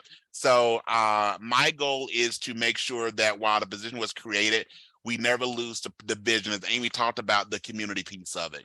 So where it should workforce be, and we should be involved in everything as a partner, as a lead, as anything we can do to make sure that we are enhance the opportunities of a person with disabilities. I experienced a back injury about 5 years ago, so I know what it is to navigate the world with a disability, and those things are tough, and it takes a community. So all this work, whether we call it a systems change initiative, it's a systems change initiative. It is a we part of it. So I can't promise you what the disability services division will look like as we go forward, but other than these two things, as long as I'm sitting in this chair, you always have someone you can reach out to, and my goal is to make sure that we are constantly helping move the needle forward for persons with a disability. So feel free to ask me any questions that you would like to, if you have any, but that was a real quick and dirty overview of that. Again, Amy and Jess, I apologize for my lateness. And Jess, please don't come to my house unless you're going to bring snacks. And again, seriously, I'm going to put my email address in the chat here in a moment. But if you have any questions about what are things that Workforce is working on, I will always answer questions as best I can. Or if you're trying to engage in a part of Workforce and you're struggling with that, and I've made that offer many times before, email me, say, hey, Brian, I'm trying to get a hold of someone in this office or this program. Whether it's something that I directly deal with or not, I can usually find the person. And as you can hear, I'm pretty much not shy. We can help work together. And that's really the goal, is that you look at Workforce as a partner. So that is really my goal. So again, that was my probably kind of rambling overview. Feel free if you have specific questions to ask them. And again, I'm going to put my email address in the chat. So Amy, Jess, thank you for a few minutes of your time. Yeah, thank you, Brian. Brian, do you have anything you might want to share on the IT program, or is that something we might want to do more down the road? It's something we'll do more down the road. It is something, though, that we are working with as a statewide IT project that I'm sure there are going to be individuals that are eligible for that, that's running out of our America's Job Centers. I saw Vienna put in there the language learners project. Our RA, or Registered Apprenticeship Division, is consistently looking at opportunities. That's been my big push with our registered apprenticeships, is that if we want to have more diversity of apprentices, we have to have greater diversity with apprenticeable jobs. And so, and that's beyond the DSP position. Whether you have a disability or not, not everybody wants to swing a hammer, turn a wrench when it comes to doing an apprenticeship. And by the way, that is not what all RAs look like by any stretch, but we do know, especially in a state that gets cold, as a Georgia transplant, not everybody wants to do jobs that while you can work year round, you have to work outside year round. So we need to think about those things. We need to look at those sectors for job accommodations and those essential functions of a job. A lot of my goal is to, as we're out meeting with employers, we're educating them. We get asked a lot. Every time I go to a state workforce board meeting, I get asked questions about, well, if I have an employee with a disability I want to retain, what are those things? I want to recruit more employees with a disability. How do I do that? So we do get a fair amount of feedback from employers, many times unsolicited, that they come to us and go, I know I want to have more diversity. We're in a world that DEI comes up a lot, right? You mentioned it with the DIF grant. So we have employers that are listening. We really do. That go, I want to increase diversity in my workforce. I want to increase more person with a disability. A lot of time it's lived experience of family members. I have a sibling, a child, someone, a friend who has a disability. So I know this is things that are valuable work. I don't know where to start. And we really want to, again, give them as many. I really would love for, and I'm getting to my pie in the sky type thought processes, but to Amy's point about a community, I would love to create a community. There's no such thing as the wrong door. There are 42 people on this call.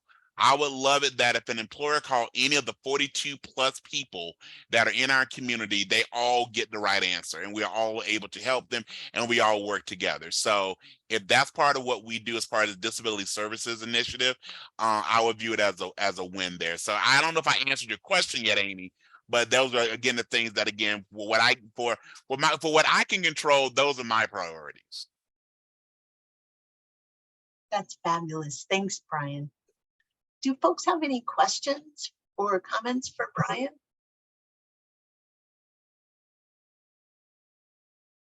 You feel free to unmute or to put things in the chat.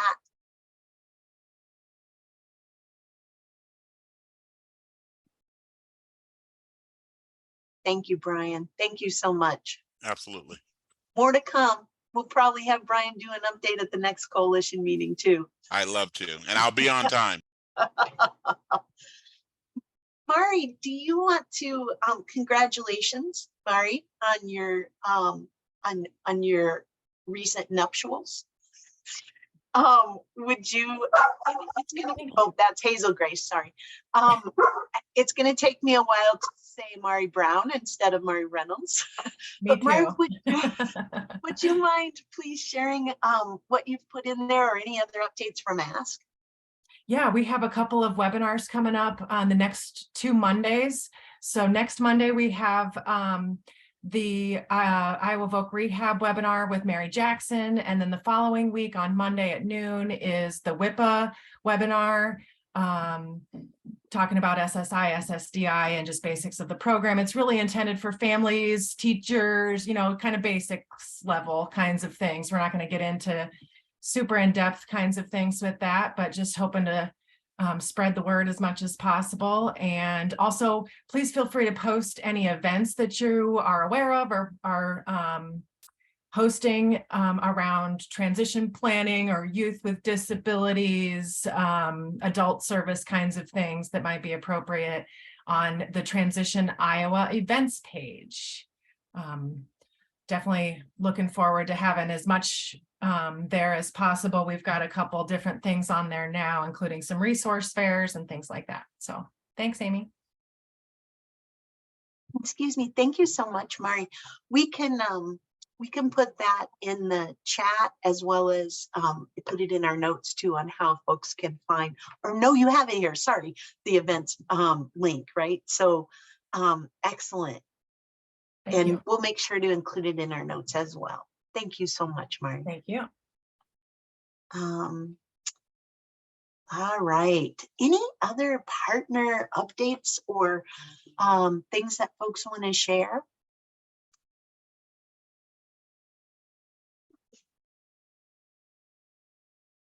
Can you hear my dog? Oh, good.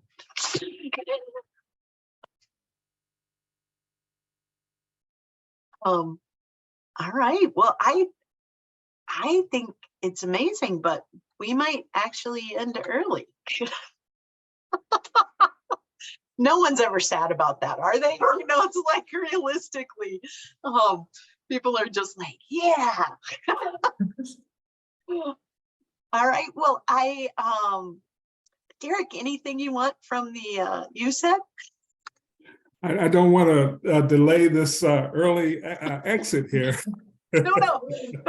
I spoke too early.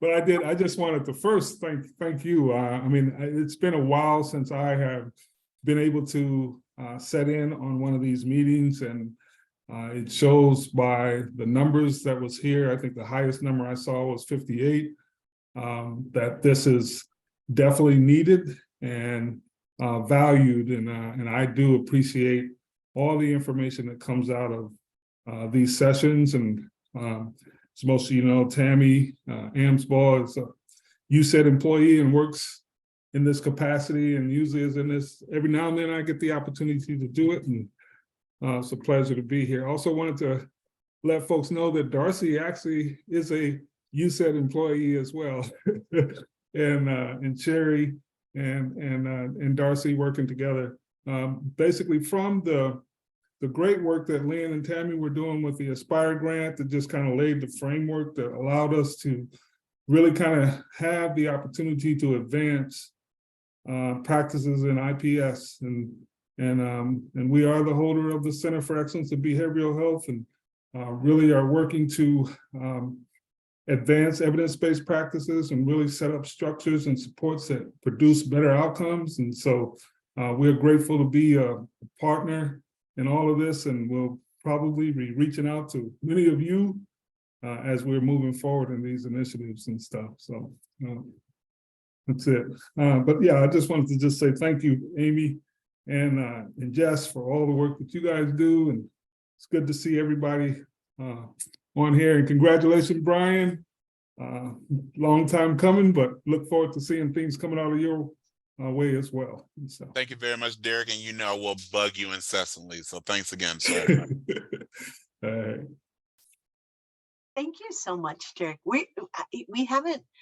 I think Tammy, you brought the idea up of doing something focused on the Center of Excellence in Behavioral Health, even though Darcy talked about that a little bit today in her role, because that's where that fits in the university structure.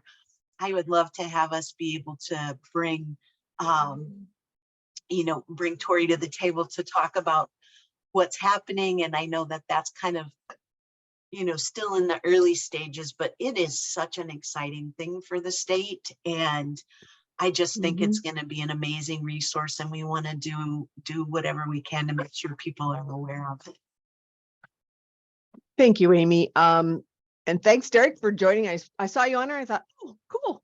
But I just got back really late last night from the AUCD conference that was in Washington, D.C. And so I'm sort of I'm not really jet lagged because it's only 1 hour, but I did get in like at 11. So anyway, but I do want to say about the Center of Excellence, I do think it would be a good idea to have it on a kind of an agenda for maybe the IC meeting at the first part of February. At that point, the center will be almost a year old. The funding started in April of 2020, last April, 22. And so the deliverables, we've been working on a lot of the environmental scan and gathering information. There's 3 focused evidence-based practices that we're working on, and so there's a lot of them. There's a lot of other things besides IPS, and so 3 main things. And so one of the big things that we're working on is getting a kind of a training calendar. Part of the center is training and technical assistance, and the fidelity reviewing calendar. And so with the IPS projects, we have that all in the works. As Darcy said before, we have all of our sites have received a current fidelity review, which I don't know. I don't think that was no small feat. And I think the people that were involved in that, know that. So anyway, I do like the idea of having the Center of Excellence do a presentation maybe in February or the May session.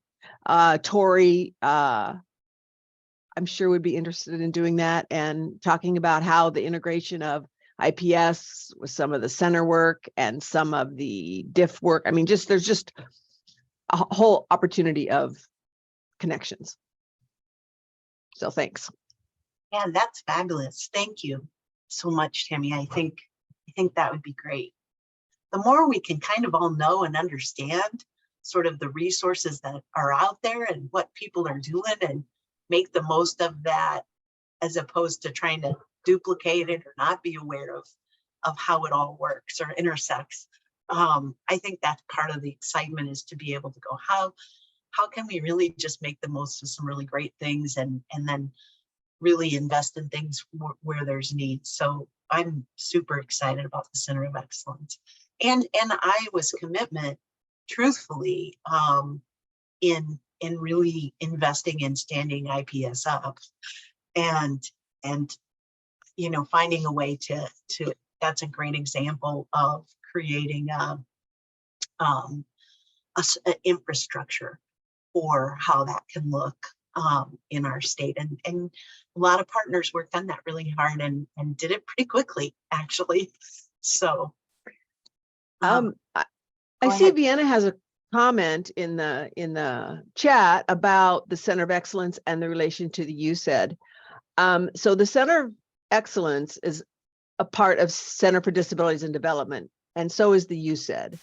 And so the center is under the USAID.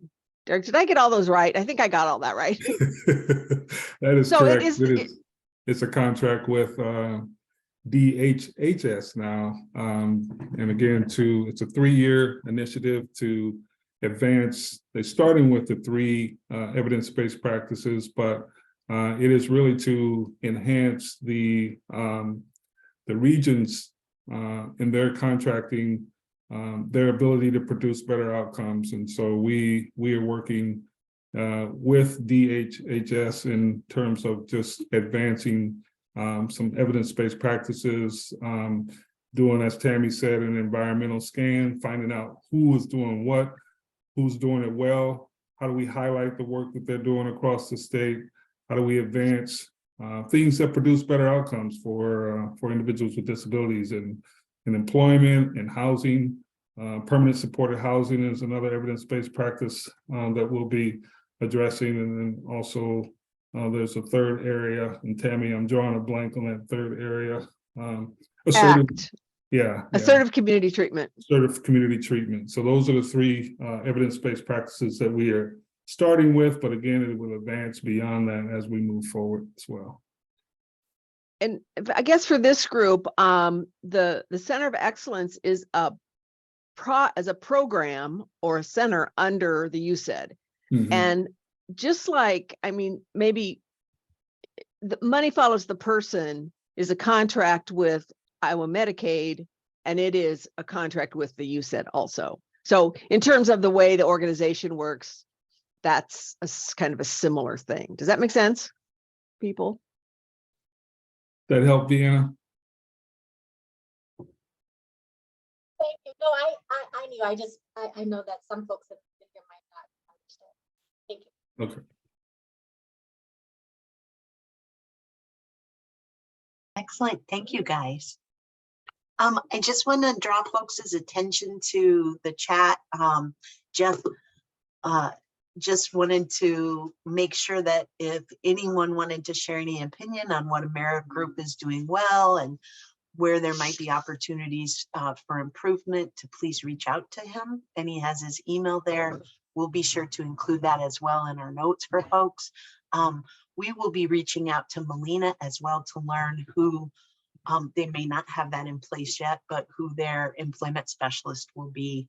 And as soon as we have information on that, we'll share that with everybody, as well as kind of trying to stay on top of what does that mean for individuals in the state who might be reassigned from their current managed care organization to Molina, or how that might look. I know that there's lots of sort of questions around that time, and we want to make sure people have the resources and information they need to be able to make a choice or to navigate through that process successfully. So any other comments or questions right now?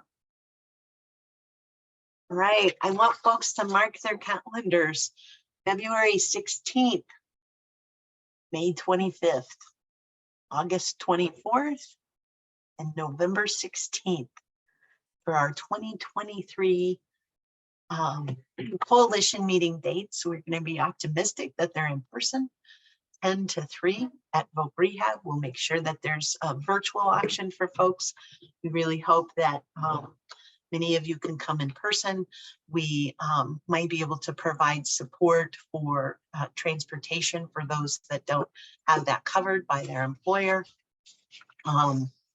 We have a lot of good work to continue doing and build off all the good work that all of you are doing right now. So thank you everybody so much for your time and your willingness to share. And I hope that you all have a wonderful, safe, and happy holiday season.